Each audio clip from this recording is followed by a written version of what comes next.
veut la coutume, le pays hôte, le Qatar, disputera le premier match contre l'Équateur. Effervescence à prévoir dans le stade. 12 ans que les Qataris attendent l'événement. Martin Bourdin dans les rues de Doha pour RMC. Il aura suffi de prononcer 3 mots, Coupe du Monde, pour convaincre Khaled de me parler. Immédiatement, un immense sourire empreint de fierté s'affiche sur son visage. Personne ne pensait qu'on pouvait organiser un mondial dans notre pays. On a travaillé très dur, on a travaillé pendant 12 ans pour que ça ait lieu, et là on y est. Et c'est beaucoup plus qu'un rêve de gosse pour Mohamed, longue tenue blanche sur les épaules, foulard blanc sur la tête comme tous les autres. Lui, il a 60 ans. Quand il est né, le Qatar n'était pas encore souverain. C'est tellement excitant, on peut vraiment être fiers de nous. Moi j'ai mes billets pour le match d'ouverture. Mais au-delà de la compétition en elle-même, tous comme phase, mais surtout sur cette Coupe du Monde pour changer l'image du Qatar dans le monde.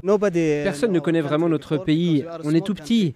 Le Qatar, c'était les chameaux, c'était le désert. Avec la Coupe du Monde, les gens vont venir et ils vont se rendre compte de la réalité. Maintenant, on va être amis avec le monde entier.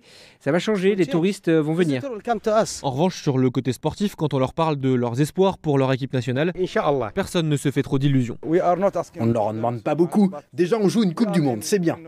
Une Coupe du Monde qui serait déjà particulièrement réussie en cas de victoire, forcément dimanche face à l'Équateur lors du match d'ouverture.